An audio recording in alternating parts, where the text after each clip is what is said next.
মহান স্বাধীনতা ও জাতীয় দিবস আজ স্মৃতিসৌধে রাষ্ট্রপতি ও প্রধান উপদেষ্টা শ্রদ্ধা বৈষম্যহীন বাংলাদেশ গড়ার আহ্বান। ডিসেম্বর থেকে আগামী বছরের জুনের মধ্যেই জাতীয় নির্বাচন জানালেন প্রধান উপদেষ্টা। পলাতক শক্তির ষড়যন্ত্র ব্যর্থ করে দেওয়ার আহ্বান। লালমনিরহাটে বেড়েছে হত্যা, ধর্ষণ ও সহিংসতার ঘটনা। চলতি মাসে 5 থানায় 167টি মামলা। আইন শৃঙ্খলা উন্নতি ও সামাজিক আন্দোলনের দাবি। শরীয়তপুর শহরে সড়ক দখল করে অবৈধ স্থাপনা, লেগে থাকছে যানজট আর প্রায় সময় ঘটছে দুর্ঘটনা। বাসিন্দাদের চরম দুঃখ। ঐতিহ্যবাহী ঢাকায় মুসলিম তৈরি হচ্ছে নারায়ণগঞ্জে। ঈদ ঘিরে ব্যস্ত কারিগররা। আবারও বিশ্ব মাতানো প্রত্যাশা। এবং 17 বছরে পদার্পণ দেশ টিভির সত্য বস্তুনিষ্ঠ সংবাদের অন্যতম গণমাধ্যম নতুন বাংলাদেশ গণতন্ত্র প্রতিষ্ঠায় ভূমিকা রাখার প্রত্যয়। দেখছিলেন শিরোনাম সংবাদ সকালের সঙ্গে আছে আমি জেসিকা বেদিন। এবারে বিস্তারিত সংবাদ। আজ মহান স্বাধীনতা দিবস। 1971 সালে 25 মার্চ কালরাত্রির পর 26 মার্চ ঢাকায় বাংলাদেশের স্বাধীনতা ঘোষণা করা হয়। 55তম স্বাধীনতা দিবসে জাতির শ্রেষ্ঠ সন্তানদের শ্রদ্ধাভরে স্মরণ করছে জাতি। দিনের শুরুতে সাভারের জাতীয় স্মৃতিসৌধে শ্রদ্ধা জানান রাষ্ট্রপতি ও প্রধান উপদেষ্টা। এরপর সভা শ্রদ্ধা নিবেদনের জন্য উন্মুক্ত করে দেওয়া হয় স্মৃতিসৌধ। সকাল থেকে ফুলে ফুলে ছেয়ে গেছে জাতির শ্রেষ্ঠ সন্তানদের স্মরণে নির্মিত জাতীয় স্মৃতিসৌধ। সারা দেশে নানা আয়োজনে উদযাপিত হচ্ছে এই মহান দিনটি।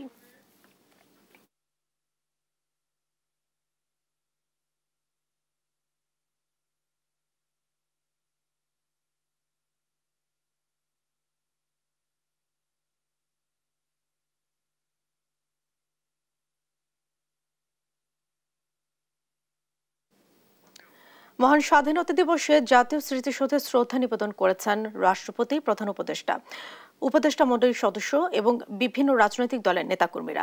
বিস্তারিত জানাতে জাতীয় স্মৃতিসৌধ থেকে যুক্ত হচ্ছেন আমাদের সহকর্মী শাহাদাত নিশাদ। নিশাদ, মহান স্বাধীনতা দিবসকে ঘিরে জাতীয় স্মৃতিসৌধে মানুষের উচ্ছ্বাস আপনি কেমন দেখছেন?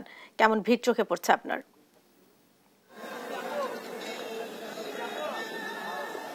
জি, আসলে প্রথমে বলতে হয় যে এক সাগর রক্তের বিনিময়ে বাংলার স্বাধীনতা আনলো যারা, আমরা তোমাদের ভুলবো না। সেই গানের উক্তিটাকে ঘিরে কিন্তু আজকের যদি আমরা বলি, যাদের আত্মত্যাগের বিনিময়ে আজকের যে স্বাধীন সংগ্রামের নতুন বাংলাদেশ, সেই নতুন বাংলাদেশের কিন্তু সেই সকল মুক্তিযোদ্ধাদের স্মরণ করতেই ইতিমধ্যেই আপনারা জানেন সকালে প্রথম প্রহরে কিন্তু যে প্রধান উপদেষ্টা এবং রাষ্ট্রপতি শ্রদ্ধা জানিয়েছেন, এবং তার পরপরে এখন সাধারণ মানুষ থেকে শুরু করে বিভিন্ন রাজনৈতিক দলের যারা নেতাকর্মীরা আছে তাদের জন্য উন্মুক্ত করে দেওয়া হয়েছে। এবং এরই মধ্যে আমরা দেখতে পাচ্ছি এখানে একে একে বিভিন্ন রাজনৈতিক দলের যে ব্যানারে শ্রদ্ধা জানাতে আসছেন শহীদদের প্রতি এই সাভার স্মৃতিসৌধে, এবং সেই সাথে বিভিন্ন শিক্ষা প্রতিষ্ঠান থেকে শুরু করে যে সকল সাংস্কৃতিক সামাজিক সংগঠন রয়েছে তারাও কিন্তু একে একে শ্রদ্ধা জানাচ্ছেন। আমরা ইতিমধ্যে দেখেছি কিছুক্ষণ আগেই মূলত প্রধান উপদেষ্টা রাষ্ট্রপতির শ্রদ্ধা নিবেদন শেষ হয়েছে এবং তারপর পরে এখানে উন্মুক্ত করে দেওয়া হচ্ছে। এবং সেই ক্ষেত্রে বিভিন্ন ধরনের যেন কোনো ধরনের কোনো নাশকতা না ঘটে সেক্ষেত্রে কিন্তু আইন শৃঙ্খলা বাহিনীর তৎপরতা এখনো লক্ষ্য করা যাচ্ছে। বিশেষ করে প্রধান উপদেষ্টা রাষ্ট্রপতির শ্রদ্ধা নিবেদনকে ঘিরে যেমন আইন শৃঙ্খলা বাহিনীর তৎপরতা ছিল, ঠিক সাধারণ মানুষের নির্বিঘ্নেই শ্রদ্ধা নিবেদনের ক্ষেত্রে কিন্তু একই তৎপরতা রয়েছে। মূলত প্রত্যেকের এখানে যারা শ্রদ্ধা জানাতে আসছেন তাদের একটাই কথায়, নতুন এই বাংলাদেশে যেন আগের যে গণতান্ত্রিক যে প্রক্রিয়া যেটি বাধাগ্রস্ত ছিল সেই গণতান্ত্রিক প্রক্রিয়া যেন পুনরুদ্ধার হয়, এবং যে সকল স্বাধীনতা সংগ্রামে মুক্তিযোদ্ধারা মূলত এই বাংলাকে যে স্বাধীন করার জন্য যে সংগ্রাম করেছেন এবং যে আত্মত্যাগ তারা করেছেন, তাদের যে মূল লক্ষ্য ছিল সেই মূল লক্ষ্য যেন কোনোভাবে ভূয়ণ্ডিত না হয়, এবং সেক্ষেত্রে তাদের যে আত্মত্যাগ, সেই আত্মত্যাগের যে মর্যাদা, সেই মর্যাদা যেন তারা ফিরে পাক এবং প্রত্যাশা এখানে তারা করেছেন। এবং বিশেষ করে অনেক মুক্তিযোদ্ধারা রয়েছেন, বিশেষ করে যারা গ্রেজুয়েটভুক্ত হয়নি তাদেরকেও যেন গ্রেজুয়েটভুক্ত করা হয়, বিভিন্ন রাজনৈতিক চাপেও যারা গ্রেজুয়েটভুক্ত হয়নি তাদেরকেও যেন গ্রেজুয়েটভুক্ত করা হয়। এই ধরনের কিন্তু অনেক মতবাদও সাধারণ মানুষ থেকে শুরু করে রাজনৈতিক যে সকল নেতাকর্মীরা আছেন একে একে শ্রদ্ধা জানাতে আসছেন, তাদের যে মতে কিন্তু উঠে আসছে। এবং সেই ক্ষেত্রে আমরা দেখছি এখনো কিন্তু এখানকার আশেপাশের শিক্ষা প্রতিষ্ঠানগুলো থেকে শুরু করে সরকারি প্রতিষ্ঠানগুলো কিন্তু এখনো শ্রদ্ধা জানাতে আসছেন। এবং আমরা দেখছি এখানে যে জাতীয় বিশ্ববিদ্যালয়ের থেকে শ্রদ্ধা জানাতে আসছেন এবং তারা একে একে সামনের দিকে এগিয়ে আসছেন। যে শহীদদের যে সাভার স্মৃতিসৌধের যে বেদি, সে বেদির দিকে কিন্তু তারা আসছেন এবং সেই সাথে অন্যান্য রাজনৈতিক দলগুলো বিশেষ করে তারাও কিন্তু এখানে শ্রদ্ধা জানাতে এসেছেন। আমরা কিছুক্ষণ আগে দেখেছি জাতীয় সমাজতান্ত্রিক দল তারা কিন্তু শ্রদ্ধা জানাতে এসেছেন এবং অনেকেই এখানে যারা আছেন তাদের যে মতবাদ, তারা কিন্তু এই স্বাধীনতা সংগ্রামের মুক্তিযুদ্ধের সপক্ষে। তারা কিন্তু সকলে এক রাজনৈতিক মতবাদ ভিন্ন থাকলেও কিন্তু সেক্ষেত্রে আমরা জানি যে এই একটি ক্ষেত্রে স্বাধীনতা সংগ্রামের ক্ষেত্রে কিন্তু সবাই একই ধারায় কিন্তু একত্রিত হয়। আমরা ড্যাফোডিল ইউনিভার্সিটি থেকে দেখছি এখানে শ্রদ্ধা জানাতে এসেছেন। একটু যদি জানতে চাই, স্বাধীনতা সংগ্রামের যে মহান আত্মত্যাগ, সে আত্মত্যাগের ক্ষেত্রে নতুন বাংলাদেশে আপনাদের প্রত্যাশা কি থাকবে? আমাদের প্রত্যাশা থাকবে যে এই সৌধ আজকের মতো এত একা থাকবে না, এটা আরো ভরে উঠবে।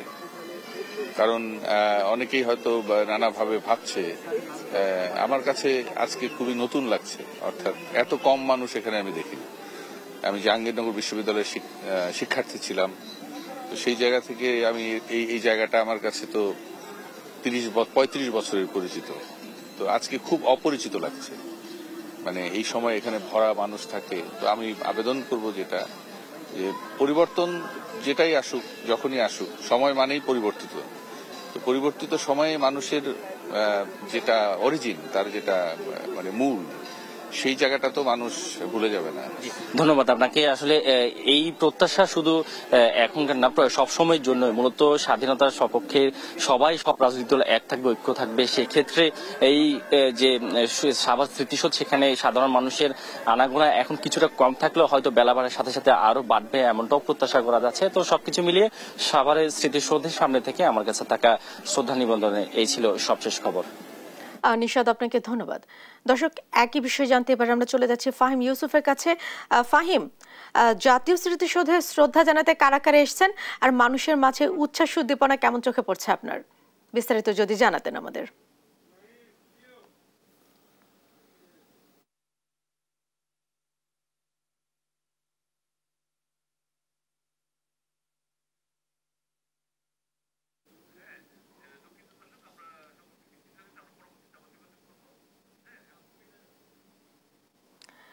দর্শক, আমরা এই মুহূর্তে সংযোগটি স্থাপন করতে পারছি না। এবার আমরা চলে যাচ্ছি কুমিল্লায়।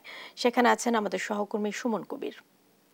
সুমন, স্মৃতিসৌধে মানুষের আজকে তো স্বাধীনতা দিবস, তো সেই উপলক্ষে মানুষের মধ্যে উচ্ছ্বাস উদ্দীপনা আপনি কেমন দেখছেন আপনি? জি জি জেসিকা, আপনি যেটা বলছেন, আসলে মহান স্বাধীনতা দিবস আসলে বাপ কমিটির মাধ্যমে আসলে দিবসটি পালন করেছে কুমিল্লার সকল সর্বস্তর জনগণ। সকাল থেকে আসলে শুরু করেছেন। আমরা দেখেছি মহান কুমিল্লাতে যে টাউন পার্কের স্মৃতিসৌধে মহান স্বাধীনতা জাতীয় দিবস উদযাপিত হচ্ছে। সকল সমস্ত জনগণ আসলে এখানে আমরা দেখেছি তারা এসেছেন এবং তবদিনের মাধ্যমে জাতির শ্রেষ্ঠ সন্তানকে স্মরণ করেছে। তো এই বিষয়ে একটু কথা বলতে চাই। আসলে যথাযথ মর্যাদা যে কথা বলতে শহীদদের প্রতি বিভিন্ন শ্রদ্ধা আমরা দেখেছি। আসলে এই যারা স্কুলের প্রতিষ্ঠান রয়েছে, বিভিন্ন কলেজের শিক্ষক এবং ছাত্রছাত্রী রয়েছে, তারা আসলে আমরা জানি পোস্টকার্ডের মাধ্যমে তারা আসলে কোন স্টেডিয়ামে স্বাধীনতা জাতীয় দিবস আসলে উদযাপন করেন। সেদিক থেকে যদি বলি, আমরা কথা বলার চেষ্টা করবো আসলে মহান যে স্বাধীনতা এবং জাতীয় দিবস, আসলে আপনারা কি বলবেন আসলে এই বিষয়টা নিয়ে? বাঙালি জাতির যে সব মানে ঝাঁপটি করেছে 25 মাসে, কারো 26 মাসে, এই বিষয়ে আসলে কি বলবেন? এই সম্বন্ধে যদি বলতে যেতে হয়, আসলে এটা তো বাঙালি জাতির ইতিহাসে সর্বোচ্চ একটা ঘটনা। আর আমার কাছে কেন জানি মনে হয় আমাদের যে হাজার বছরের বাঙালি ঐতিহ্য, আমাদের যে বীরত্ব এবং শৌর্য, সেটা হচ্ছে 1971 সাল, যা শুরু হয়েছে 1971 সালের 25শে মার্চ কালো রাত্রির মধ্য দিয়ে। আর এই বিষয়ে বলতে গেলে এটাই বাঙালির যে মানে গৌরবের এবং বীরত্বের, এই বীরত্বের শুরুটা হচ্ছে আমাদের এই 25শে মার্চ কালো রাত্রি দিয়ে, যে 26শে মার্চ। পরবর্তীতে আমরা এদেশের বাঙালি সমাজে প্রবাসী সরকার গঠনের মধ্য দিয়ে আমাদেরকে এই জাতিকে একটা স্বাধীন সার্বভৌম রাষ্ট্র উপহার দিয়েছে। আসলে এটা তো একটা আমাদের এখন সর্বজনীন বিষয় এবং আমাদের প্রত্যেকটা শিক্ষা প্রতিষ্ঠানের বাচ্চাদেরকে সকালবেলা অবশ্যই আমাদের এই স্মৃতিস্তম্ভে আসা উচিত এবং এখানে ফুল দেওয়া উচিত বলে আমি মনে করি। এবং এভাবে হয়তো আমাদের এই শহীদদের প্রতি যে আমাদের শ্রদ্ধা, সেটা আমাদের সর্বজনীন আকারে সব সময় থাকবে। বলে আমি মনে করি, এবং বাঙালি জাতির ঐতিহ্য, বীরত্ব এগুলি ধারাবাহিকভাবে প্রজন্ম থেকে প্রজন্ম তরে ছড়িয়ে পড়বে। ধন্যবাদ। এটা বলছেন ধারাবাহিকভাবে প্রজন্ম থেকে ছড়িয়ে পড়বে, আসলে এই বিষয়ে কথা বলতে চেষ্টা করবো। আর দুই একজনের সাথে মহান স্বাধীনতা দিবসে প্রথমত অধিকতর পক্ষ থেকে আসলে এখানে শ্রদ্ধা নিবেদন করছেন, আমি দুজনের সাথে কথা বলার চেষ্টা করব। আসলে এই যে মহান স্বাধীনতা দিবস এবং জাতীয় দিবস উদযাপিত হচ্ছে কুমিল্লার সর্বস্তর সংস্কৃতি বিষয়ক মন্ত্রণালয়ের পক্ষ থেকে, আমি একটু কথা বলার চেষ্টা করব। আসলে মহান যে স্বাধীনতা দিবস আমরা উদযাপন করছি, আসলে কি বলবেন জাতির আসলে এই দিবসটা গুরুত্বপূর্ণ বিষয় আমাদের, কি বলবেন? আমরা চাই আমাদের শহীদরা যে উদ্দেশ্যে আমাদের দেশ স্বাধীন করেছিলেন, যে একটা বৈষম্যহীন বাংলাদেশ গড়ার জন্য, আমরা চাই 24 চেতনাকে ধারণ করে আমরা সুখী সমৃদ্ধ বৈষম্যহীন একটা দেশ গড়ব। যেটা বলছেন মহান স্বাধীনতা দিবস, আমি আরেকজনের সাথে কথা বলার চেষ্টা করবো। জাতীয় দিবস 2025 উদযাপন করছে, সকলে আসলে শ্রদ্ধা নিবেদন করছেন এবং সেদিক থেকে কথা বলা, কি বলবেন মহান স্বাধীনতা দিবস সকলের উদ্দেশ্যে? আসলে আমাদের স্বাধীনতাটা যে জন্য আমরা অর্জিত করার জন্য আহ, লাখো শহীদ হয়েছেন, আহ, সেটা হচ্ছে আমাদের স্বাধীনতার আমাদের কর্মকাণ্ডের মুক্তি। স্বাধীনতার যে সুফলগুলি আছে, যে দৈনন্দিন জীবনে একটা মানুষের দৈনন্দিন জীবনে যে প্রয়োজনীয় যে মৌলিক অধিকারগুলি আছে, এগুলিকে আমরা যাতে সঠিকভাবে ভোগ করতে পারি, জনগণ যাতে ভোগ করতে পারি, আমরা যার যার অবস্থানে থেকে যদি আমরা সেগুলি সুন্দর সুচারুভাবে আমরা দায়িত্বগুলি প্রতিপালন করি, তাহলেই আমাদের সম্মিলিত স্বাধীনতার যে রক্তের যে ঋণ, সেগুলি আমাদের পরিশোধ হবে বলে আমার বিশ্বাস। যেটা বলছেন আসলে মহান স্বাধীনতার উদ্দেশ্য আসলে যেখানে অর্থনৈতিক মুক্তি, সাংস্কৃতিক মুক্তি, ব্যক্তি স্বাধীনতা মুক্তি, বাক স্বাধীনতা মুক্তি সবকিছু মিলিয়ে বলা হচ্ছিল বাংলা জাতির এক মহান স্বাধীনতা। এবং যে জাতীয় দিবস আসলে উদযাপিত হচ্ছে কুমিল্লার সকল স্তর, সকল জনগণ, সকল স্মৃতিসৌধ। আমি একটু কথা বলার চেষ্টা করছি। আচ্ছা, আপনাদের মহান স্বাধীনতা দিবসে যে প্রাককালে আমরা দেখেছি সকাল থেকে আসলে শুরু করেছেন সকল সর্বস্তর জনগণ, এবং এই বিষয়ে নিয়ে কথা বলার চেষ্টা করি দুজনের সাথে। আসলে মহান স্বাধীনতা অর্থনৈতিক মুক্তি, কি মুক্তি আসলে আমরা পেয়েছি? হ্যাঁ, আমরা স্বাধীনতা পেয়েছি। আমরা বাংলাদেশকে সোনার বাংলা করতে পারছি। এই যে আমাদের সৌভাগ্য যে আমরা বাংলা ভাষায় কথা বলতে পারি। আমাদের সফল সার্থক হয়েছে, কষ্ট সার্থক হয়েছে এই দেশ স্বাধীন করে। যেটা বলছেন যে বাঙালি জাতি আসলে যে বিষয়টা এবং অর্থনৈতিক মুক্তি এবং যে বাক স্বাধীনতা মুক্তি এবং বাংলা ভাষা কথা বলতে পারছেন, সেদিক থেকে যদি বলি দুই একজন আমরা দেখেছি সর্বস্তর জনগণ এসেছেন সকাল থেকে, তারা আসলে নিবেদন করছেন জাতির শ্রেষ্ঠ সন্তানদেরকে এবং বলছেন যে বাঙালি মুক্তির যে যে স্বাধীনতা 25 মার্চের পরে যে কালো রাত্রি 26 মার্চের যে ধরনের মুক্তি পাওয়ার কথা ছিল, সেই মুক্তি থেকে আমরা আসলে পেয়েছিলাম 26 মার্চের ঘোষণা পর থেকে। এবং বাংলাদেশ সকলে একসাথে ঝাঁপিয়ে পড়ে এই বাংলার মুক্তি কামনা করেছে। অর্থনৈতিক মুক্তি, সাংস্কৃতিক মুক্তি, বাক স্বাধীনতা মুক্তি সকল কিছু মিলিয়ে বলা চলে যে বাংলার যে মহান স্বাধীনতা জাতীয় দিবসে উদযাপিত হচ্ছে। এবং সেদিক থেকে যদি কথা বলার চেষ্টা করবো দুই একজনের সাথে, আসলে আমরা দেখেছি যে অর্থনৈতিক মুক্তির সাথে সাথে আসলে ব্যক্তি স্বাধীনতা মুক্তি এখানে রয়েছে। আসলে বাঙালির জাতীয় যে মুক্তি, যে মহান স্বাধীনতা, কি বলবেন আসলে আপনি? স্বাধীনতা দিবসের আজকে 54তম বছর। বাঙালি জাতির মহান স্বাধীনতা 1971 সালের 26 মার্চ। আজকে স্বাধীনতার এত বছর পরেও যে মুক্তিটা আসার কথা, যে স্বাধীনতার গৌরবটা আসার কথা, আমরা কিন্তু তা হয়নি। অর্থনৈতিকভাবে, রাজনৈতিকভাবে, সাংস্কৃতিকভাবে আমরা অনেক পিছিয়ে আছি। আমরা আমাদের কাঙ্ক্ষিত লক্ষ্যে পৌঁছতে পারিনি। আজও আমরা অপেক্ষায় আছি যে সত্যিকারের স্বাধীনতা আমরা কবে পাবো, কবে বাংলাদেশ অর্থনৈতিকভাবে সমৃদ্ধশালী হবে। ধন্যবাদ। যেটা বলছেন আজও অপেক্ষায় আছে নাকি অর্থনৈতিক মুক্তি এবং স্বাধীনতা মুক্তির জন্য, আমি কথা বলার চেষ্টা করবো যে আসলে অর্থনৈতিক মুক্তি এবং বাক স্বাধীনতা মুক্তি বা সাংস্কৃতিক মুক্তি যাই বলেন, আমাদের মেন যে উদ্দেশ্য ছিল বাঙালি জাতির যে 26 মার্চ, এই উদ্দেশ্যটা আসলে কি বলবেন আপনি? মহান স্বাধীনতা এবং জাতীয় দিবস, আসলে এই দিবসটি যদি আমরা বলি যে পাকিস্তানিদের যে শোষণ, নিপীড়ন, নির্যাতনের বিরুদ্ধেই বাঙালির জেগে ওঠার দিন এটি। সে জায়গা থেকে যদি বলি, আমরা যে 4টি মুক্তির লক্ষ্য নিয়ে কিন্তু তখন বাঙালিরা ঝাঁপিয়ে পড়েছিল। অর্থনৈতিক, সাংস্কৃতিক, রাজনৈতিক, এভাবে 4টি মুক্তি চিন্তা নিয়ে কিন্তু ঝাঁপিয়ে পড়েছিল। সে জায়গা থেকে যদি বলি, আমরা আসলে শতভাগ আমাদের বাক স্বাধীনতা বা অর্থনৈতিক মুক্তির জায়গাটিতে পৌঁছতে পারিনি। আসলে যেটা বলছেন যে শতভাগ আসলে অর্থনৈতিক মুক্তি বাকস্বাধীনতা মুক্তি তারা পৌঁছাতে পারেনি, যদিও সবাই বলছেন যে স্বাধীনতা মুক্তির জন্য বাঙালি জাতির যে গৌরবান্বিত যে ২৬শে মার্চ সকলের সম্মান সর্বরকম পর্যায়ে যাতে যথাযথ পালন করে, সেটাই সকলের উদ্দেশ্য। এই ছিল কুমিল্লা থেকে সর্বশেষ জেসিকা। সুমন, আপনাকে অসংখ্য ধন্যবাদ।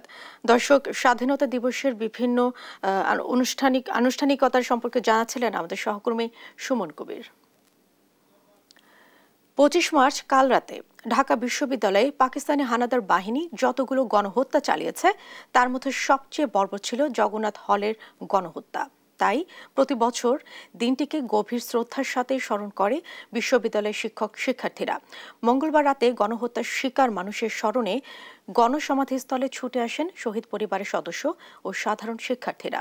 মোমবাতি প্রজ্বলন এবং পুষ্পস্তবক অর্পণের গভীর শ্রদ্ধার সাথে স্মরণ করেন শহীদদের। এ সময় গণসমাধিস্থলে শ্রদ্ধা জানাতে আসা একজন বলেন, ভয়াল সেই রাতে তার বাবাকে হল থেকে টেনে এনে নির্মমভাবে হত্যা করে পাক হানাদাররা।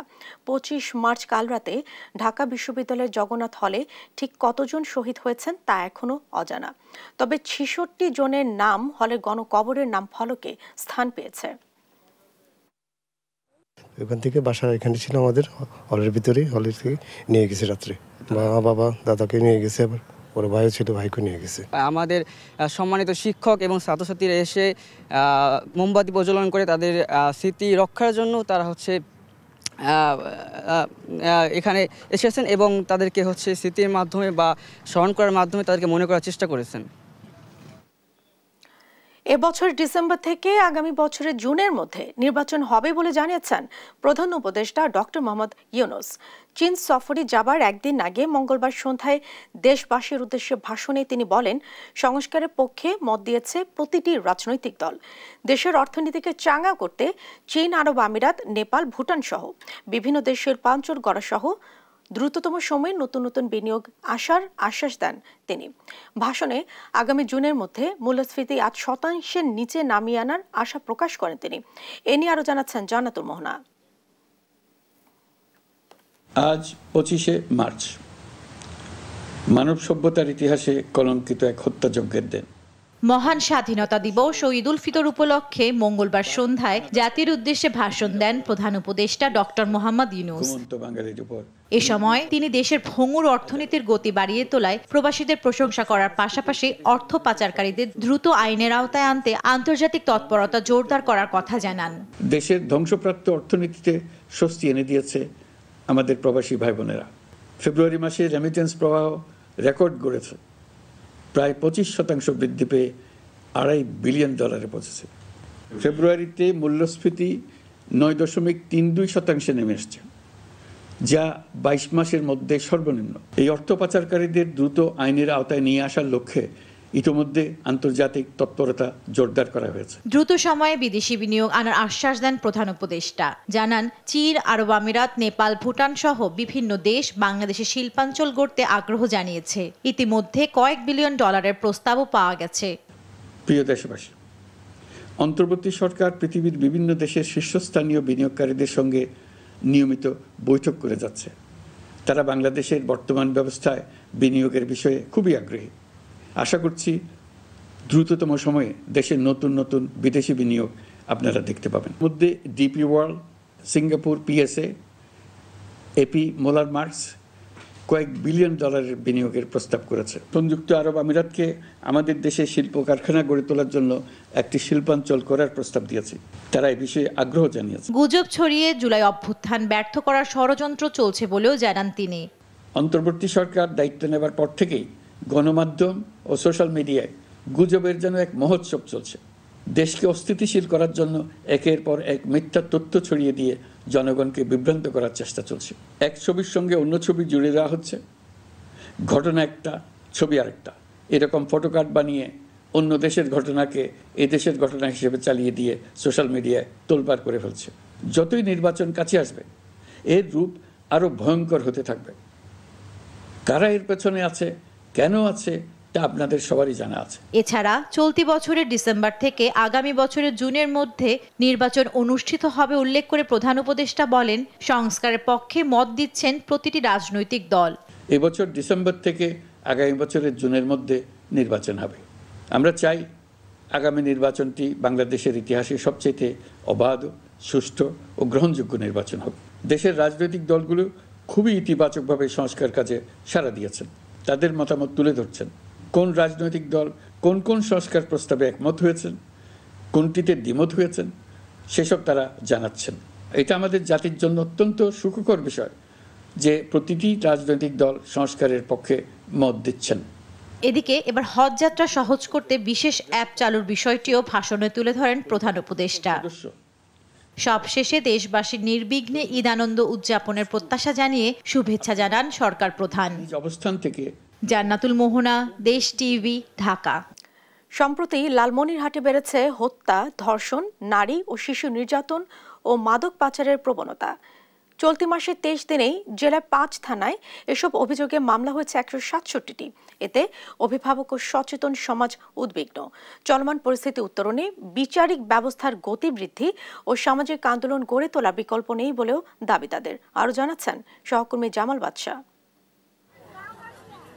চলতি মাসের 5 মার্চ লালমনিরহাট সদর থানার মগলহাট ইউনিয়নের একটি ভুট্টাক্ষেত থেকে উদ্ধার হয় মাতাবিহীন এক নারীর মরদেহ। 11 মার্চ একই থানার গোকুন্ডা ইউনিয়নে শাকিল নামে এক শিশুর মরদেহ সেপটিক ট্যাঙ্ক থেকে উদ্ধার হয়। টাকার জন্য অপহরণ ও হত্যা করা হয়েছিল শিশু শাকিলকে। শুধু মার্চ মাসের প্রথম 23 দিনেই জেলার 5 থানায় হত্যা, ধর্ষণ, নারী ও শিশু নির্যাতন এবং মাদক পাচারের মোট 167টি মামলা দায়ের হয়। এসব ঘটনা সচেতন সমাজের মাঝে সৃষ্টি করেছে উদ্বেগ। এই অবস্থায় দ্রুত অভিযুক্ত আসামিদের আইনের আওতায় নিয়ে কঠোর শাস্তি নিশ্চিতের দাবি তাদের। সারা দেশে নারী এবং শিশু নির্যাতন খুবই উদ্বেগজনক হারে বৃদ্ধি পেয়েছে।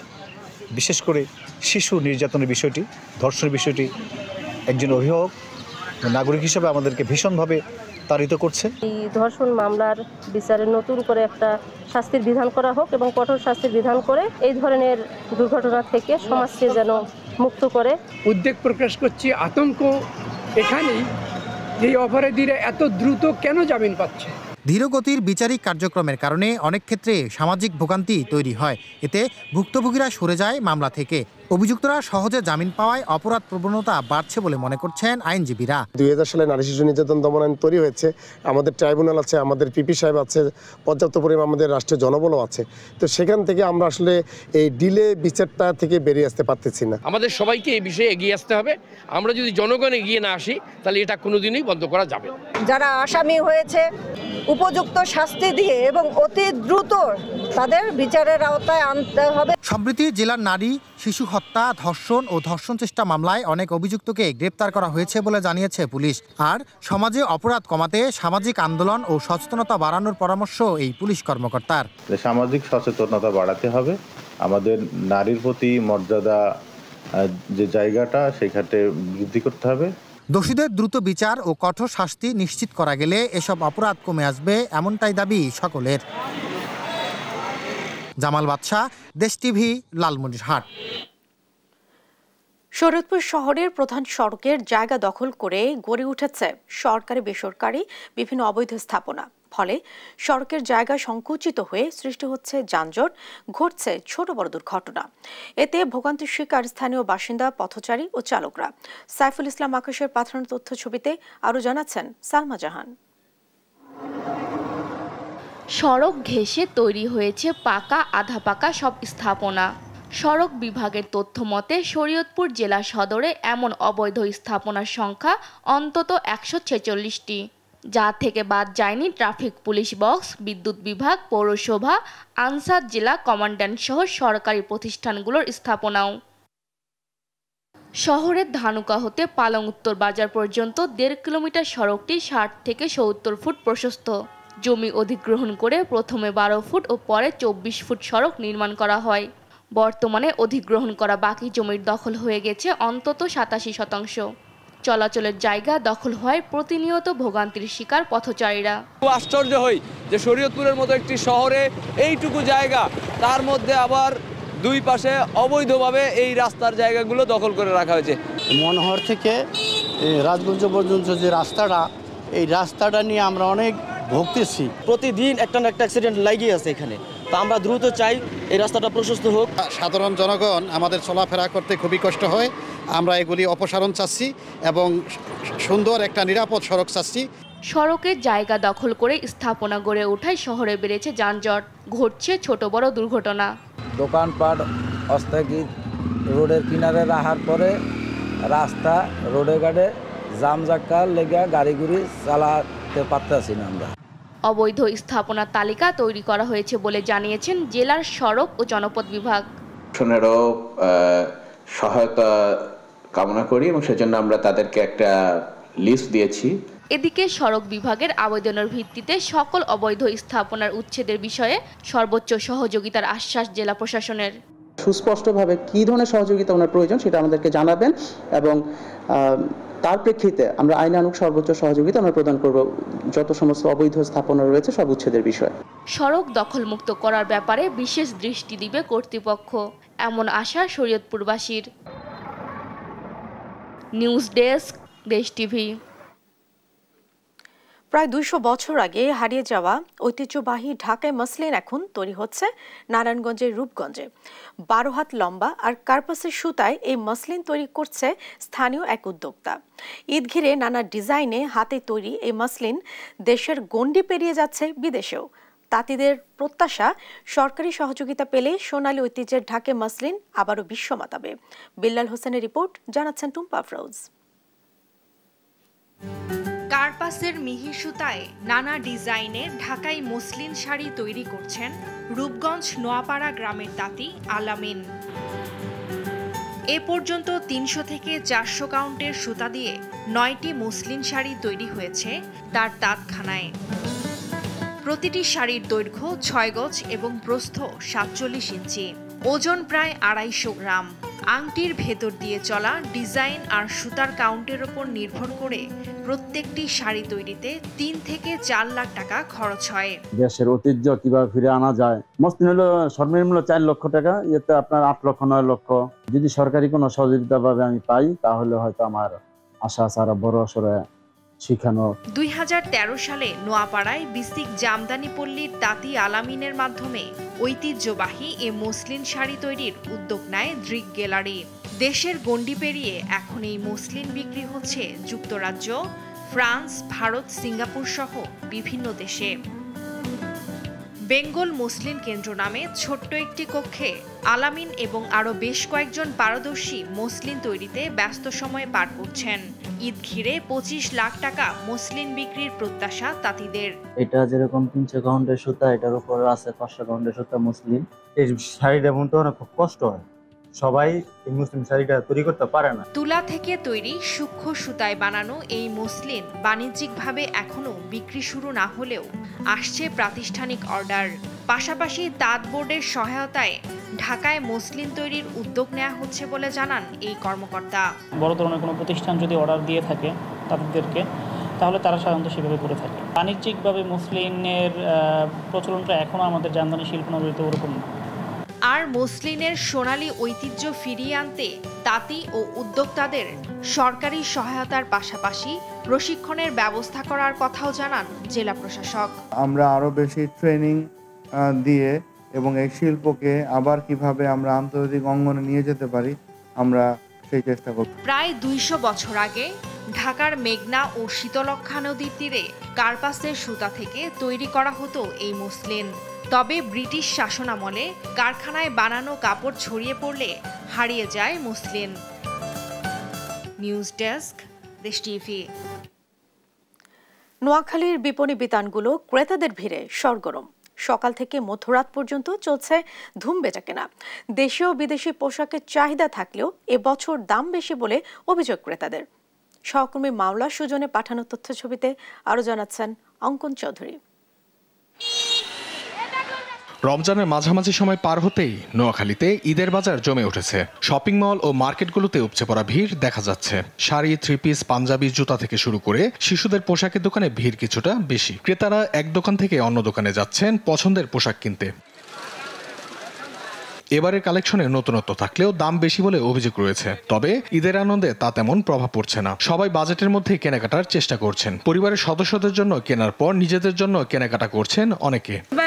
রিজনেবল প্রাইজের মধ্যে আছে, নিয়েছি, ভালো লাগছে আর কি। মোটামুটি পছন্দ মতো কাপড় আছে, সবাই পছন্দ হয়, কিন্তু এবার এটা একটু বাড়তি মানে আমার কাছে আর কি, যে বাজার করছে বাজার থেকে একটু উপরে চলে গেছে আর কি। ফ্যামিলি নিয়ে কেনাকাটা করতে আসছি, বাজেট অনুযায়ী যা পড়ে তাই কিনবো।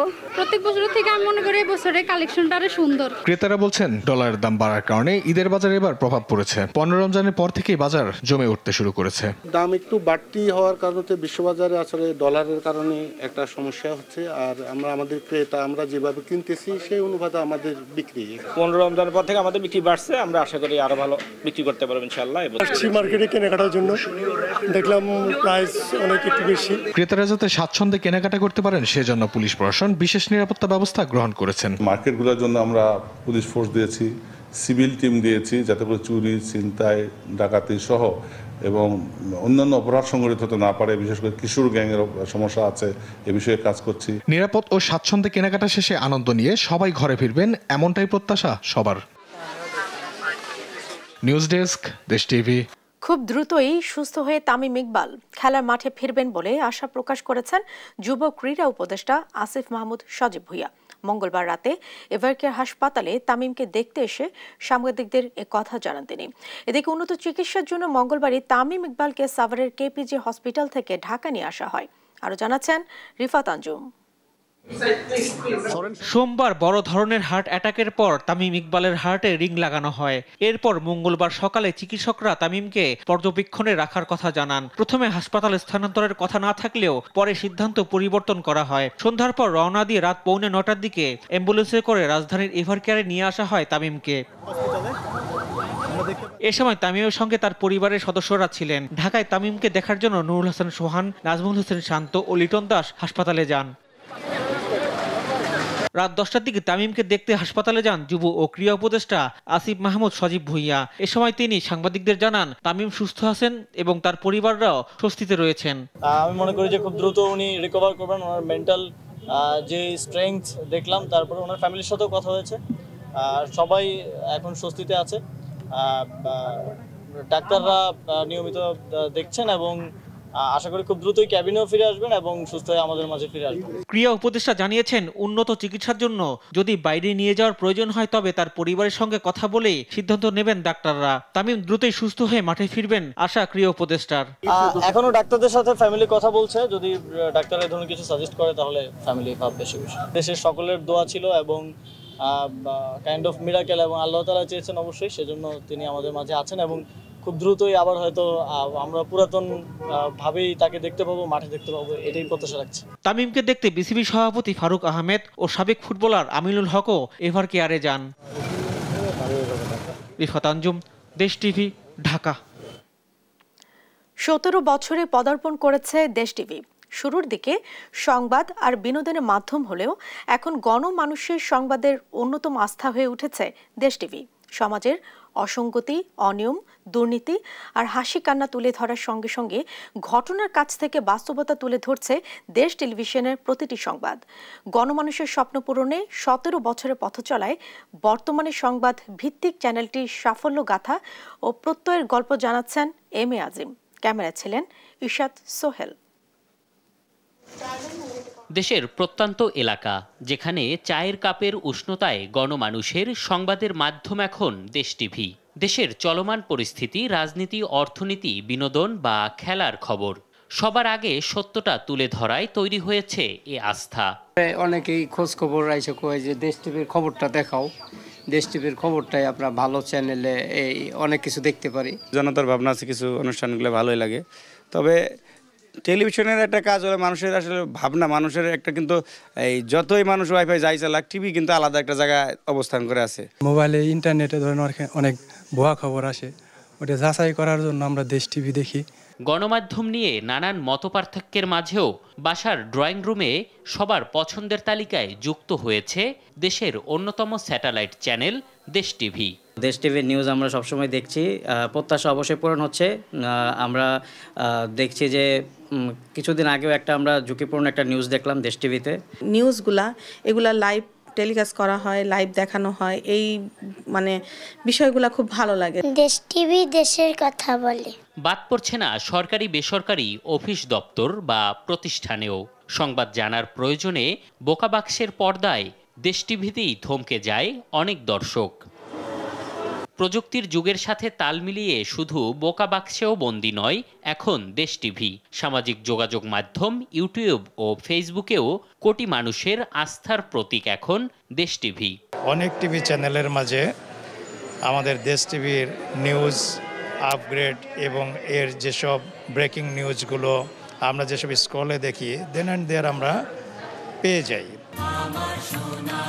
2009 সালের 26শে মার্চ আনুষ্ঠানিক সম্প্রচারের মধ্য দিয়ে যাত্রা শুরু করে দেশের অন্যতম স্যাটেলাইট টেলিভিশন দেশ টিভি। অসংখ্য গণমাধ্যমের মাঝে দেশ ও দশের খবর পেতে দেশ টিভিতেই আস্থা ধরে রাখছে দর্শকদের একটি বড় অংশ। সে আস্থা ধরে রাখতে প্রতিটি সংবাদ তৈরি আর প্রচারের ক্ষেত্রে নিরলস কাজ করে যাচ্ছে দেশ টিভির প্রতিটি কর্মী। আগামীর বাংলাদেশ দেখতে তাই চোখ রাখুন দেশ টিভির পর্দায়। এম এ আজিম, দেশ টিভি, ঢাকা। এই ছিল এখনকার সংবাদ সকাল। পরের বুলেটিন দেখার আমন্ত্রণ রইল। ধন্যবাদ সাথে থাকার জন্য।